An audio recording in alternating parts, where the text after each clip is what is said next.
نحمده ونصلي على رسوله الكريم أما بعد فأعوذ بالله من الشيطان الرجيم بسم الله الرحمن الرحيم واخفض لهما جناح الذل من الرحمة وقل رب ارحمهما كما ربياني صغيرا صدق الله مولانا العظيم وبلغنا رسوله النبي المتين المعين الكريم ونحن على ذلك لمن الشاهدين والشاكرين والحمد لله رب العالمين۔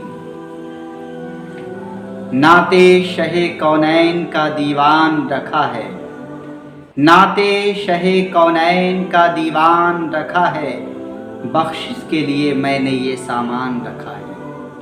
نعت شہ کونین کا دیوان رکھا ہے، بخشش کے لیے میں نے یہ سامان رکھا ہے۔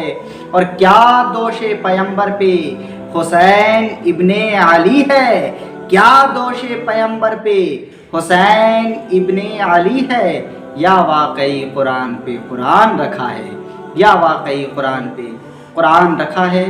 وصلی اللہ تعالی علی خیر خلقہ ونور عرش محمد وآلہ واصحابہ اجمعین۔ آئیے بعد حمد و ثنا، میں نے ابھی جس آیت مبارکہ کی تلاوت کا شرف حاصل کیا اس سے متعلق کچھ باتیں سماعت فرمائیں۔ اللہ تبارک و تعالی نے قرآن مقدس میں ارشاد فرمایا، وَلَا تَقُلْ لَهُمَا اُفٍّ وَلَا تَنْهَرْهُمَا، کہ تم والدین کو اپنے ماں باپ کو اف بھی نہ کہو اور نہ انہیں چھڑکو۔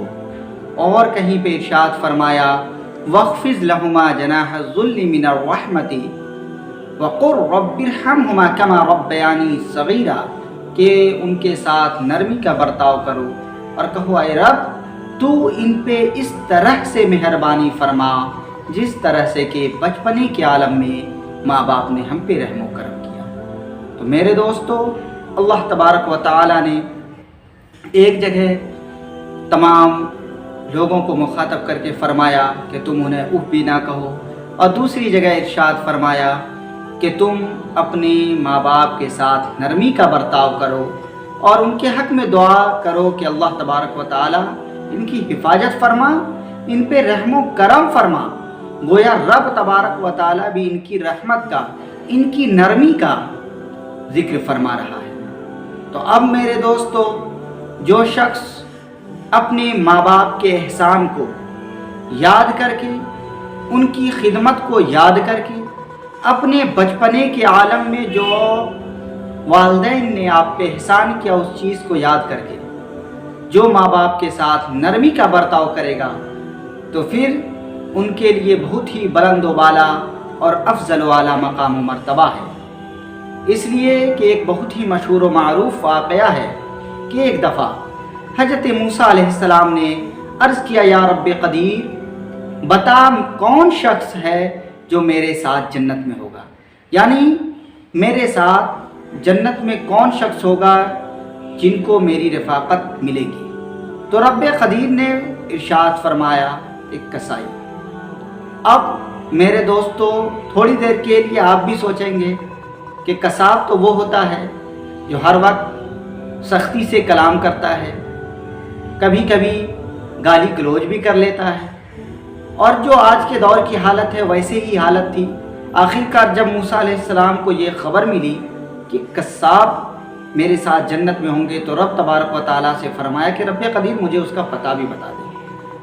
اور پھر وہ جان کر ان سے ملنے کی خواہش میں ان کے پاس پہنچے۔ جب پہنچے، ان کے پاس رہا، ان کے دکان پہ گئے تو رکے تو دیکھا وہی جو اور لوگوں کی حالت ہوتی ہے، جس طریقے سے سخت کلامی کرنا، اونچی آواز میں بات کرنا، جھڑکنا لوگوں کو، یا پھر بد کلامی کرنا، بد زبانی کرنا، وہی معمول تھا۔ تو کچھ سمجھ میں نہ آیا کہ آخر کیا وجہ ہے کہ اللہ تبارک و تعالیٰ ان کو میری رفاقت عطا فرمائے گا۔ آخرکار جب وہ جانے لگا تو موسیٰ علیہ السلام نے عرض کیا کہ اے شخص، کیا آپ مجھے اپنے ساتھ گھر لے جائیں گے؟ تو اس نے عرض کیا، بے شک، میں تو آپ کو جانتا نہیں، لیکن آپ مسافر ہیں، ضرور میں آپ کو ساتھ لے جاؤں گا۔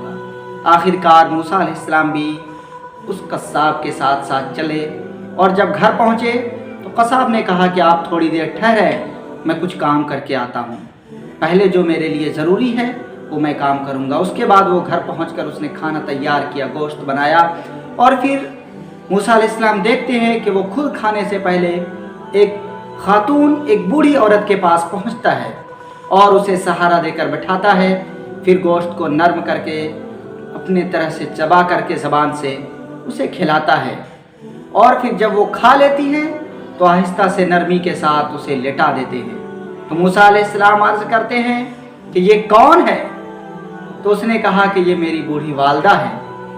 تو دیکھا موسیٰ علیہ السلام نے کہ جب ان کے بچے ان کے ساتھ یہ معاملات کر رہے تھے تو وہ کچھ آہستہ سے کہہ رہی تھی۔ جب موسیٰ علیہ السلام نے کان لگایا تو عرض کیا، رب قدیر، میرا یہ بیٹا بہت ہی نیک و صالح ہے، تو اسے موسیٰ علیہ السلام کی رفاقت جنت میں عطا فرما۔ آخرکار موسیٰ علیہ السلام سمجھ گئے کہ یہ ان کے اپنے اعمال کا، عبادت و ریاضت کا مرتبہ نہیں ملا، بلکہ جو بھی انہیں مقام و مرتبہ ملا ہے یہ ان کی ماں کی دعاؤں کے صدقے ملا ہے۔